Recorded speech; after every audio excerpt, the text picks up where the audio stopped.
Halo guys, Assalamualaikum warahmatullahi wabarakatuh. Pada kesempatan kali ini, kami akan membahas tentang faktor-faktor yang mempengaruhi kerja hormon dari faktor patofisiologis, yaitu diabetes mellitus. Sebelumnya, perkenalkan kami dari kelompok 7 yang terdiri dari 3 orang, Lucy Juniati, Oktaviana Dewita Hidayat, dan saya sendiri, Feni Ismita. Sebelumnya, kami akan membahas terlebih dahulu pengertian dari diabetes mellitus, merupakan suatu kondisi medis kronis yang ditandai dengan peningkatan kadar glukosa darah atau hiperglikemia akibat kelainan dari sekresi insulin, kerja insulin, atau keduanya.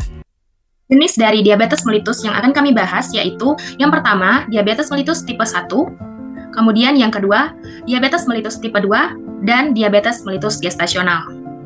Yang pertama yaitu diabetes mellitus tipe 1, yaitu merupakan kondisi autoimun di mana sistem imun menyerang dan menghancurkan sel beta pankreas, sehingga menyebabkan defisiensi dari insulin. Patofisiologi diabetes mellitus tipe 1, yaitu sistem imun menyerang sel beta pankreas, sehingga sel beta yang memproduksi insulin ini akan mengalami kerusakan.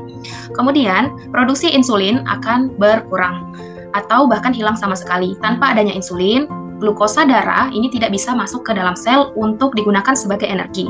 Sehingga hasil akhirnya glukosa akan menumpuk di dalam darah dan menyebabkan hiperglikemia. Ini adalah gambar dari sel beta pankreas yang memproduksi insulin. Saat ada pemicu, antigen dari sel beta ini akan dilepas. Kemudian antigen ini akan ditangkap oleh sel dendritik, lalu dipresentasikan ke sel T. Kemudian sel T helper atau CD4 ini yang awalnya natif akan teraktivasi menjadi 2 jalur. Jalur yang ke bawah ini, TH2 menghasilkan IL-4 dan IL-10 untuk menenangkan peradangan. Tapi dia tidak cukup kuat. Kemudian jalur yang ke kiri, ini CD4 berkembang jadi TH1 atau TH2 yang akan menghasilkan sitokin, sedangkan CD8 ini menjadi sitotoksik yang langsung merusak dari sel beta pankreas. Akhirnya, sel beta pankreas akan mati dan insulin akan hilang, dan terjadilah diabetes mellitus tipe 1.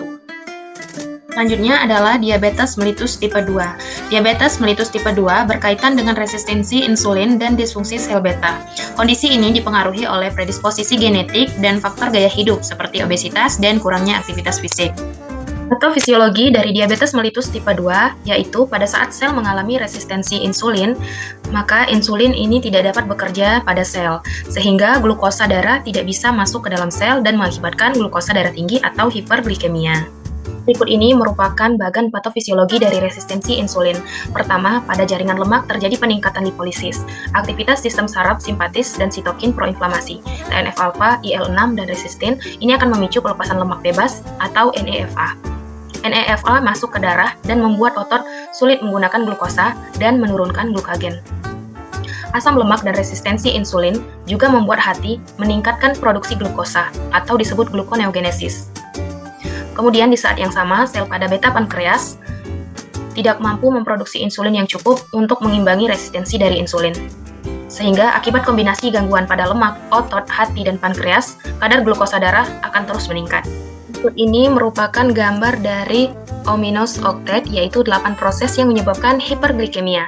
Yang pertama ada decreased insulin secretion, di mana sel beta pankreas tidak mampu mengeluarkan insulin yang cukup. Kemudian yang kedua ada increased glucagon secretion, di mana sel alpha memproduksi glukagon berlebih. Kemudian yang ketiga ada decreased incretin effect, di mana hormon incretin yang seharusnya merangsang insulin melemah. Kemudian yang keempat ada increased hepatic glucose production, di mana hati terus memproduksi glukosa bahkan saat gula darah sudah tinggi. Kemudian yang kelima ada neurotransmitter dysfunction, di mana sinyal kenyang dan pengaturan nafsu makan di otak terganggu. Kemudian yang keenam ada increased lipolysis, di mana lemak dipecah berlebihan sehingga asam lemak bebas meningkat. Kemudian yang ketujuh yaitu increased glucose reabsorpsi, di mana ginjal menyerap kembali glukosa terlalu banyak melalui SGLT2. Kemudian yang terakhir yang kedelapan adalah decreased glucose uptake, di mana reseptor insulin otot tidak responsif sehingga resistensi terhadap insulin, sehingga glukosa tidak masuk ke otot untuk menjadi energi. Baik, selanjutnya yaitu diabetes mellitus gestasional atau biasa kita singkat dengan GDM. GDM terjadi pada masa kehamilan dan ditandai dengan resistensi insulin dan disfungsi sel beta akibat dari perubahan hormon. Hormon yang berperan dalam GDM, yang pertama ada kuman plasental laktogen atau HPL, yang kedua ada estrogen dan progesteron, yang ketiga ada kortisol dan prolaktin, dan yang keempat ada leptin dan adiponektin. Mekanisme yang menyebabkan hormon berkontribusi terhadap GDM, yang pertama ada resistensi insulin, kemudian kaskade inflamasi, kemudian yang ketiga ada ketidakseimbangan adipokin, dan yang keempat ada stres oksidatif. Kemudian di sini ada beberapa contoh hormon yang mempengaruhi dari diabetes mellitus gestasional. Kemudian di sini ada patofisiologi dari diabetes mellitus gestasional. Yang pertama, diabetes ini terjadi pada masa kehamilan yang menyebabkan hormon plasenta meningkat, sehingga terjadi resistensi insulin. Akibatnya pankreas tidak mampu melakukan kompensasi, sehingga glukosa darah meningkat. Trimester 2 dan 3, kebutuhan insulin meningkat. Jika kompensasi sel beta gagal, maka terjadi diabetes mellitus gestasional.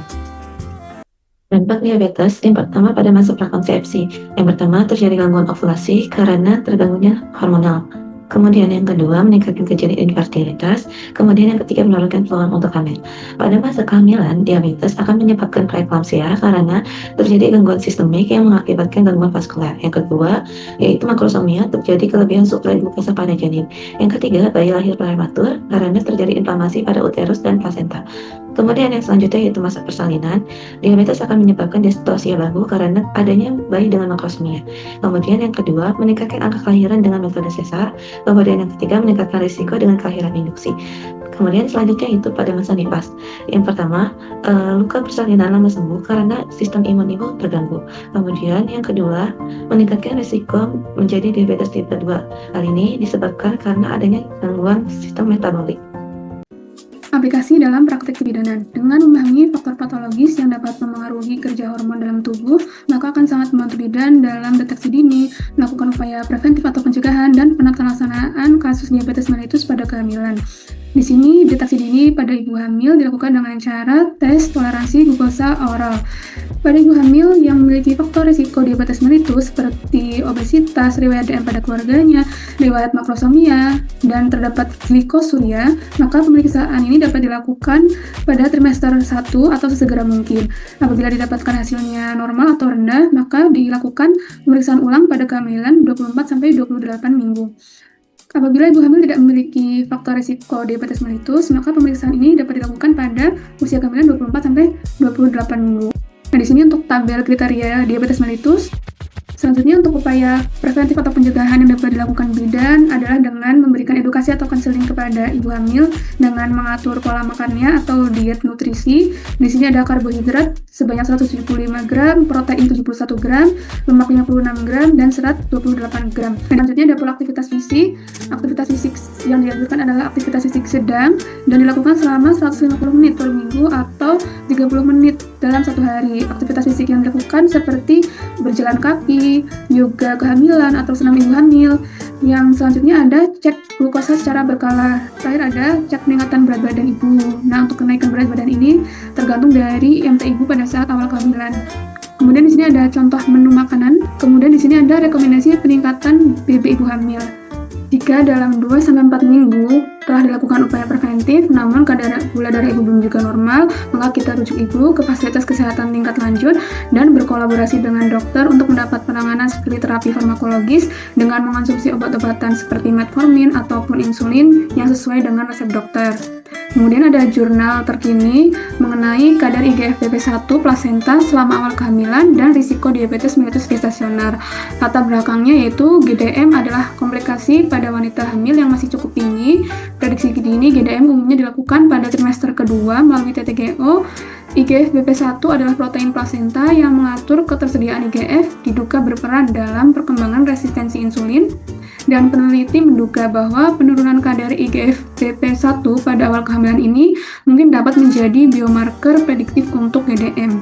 Dan hasil dalam penelitian ini didapatkan bahwa wanita yang didiagnosis GDM menunjukkan kadar IGF-BP1 lebih rendah secara signifikan pada trimester pertama dan menunjukkan adanya aktivasi jalur P13K atau AKT dan terjadi peningkatan resistensi insulin. IGF-BP1 yang diekspresikan oleh plasenta dapat digunakan sebagai biomarker prediksi dini GDM. Baik, sekian, terima kasih. Kurang dan lebihnya mohon maaf. Wassalamualaikum warahmatullahi wabarakatuh.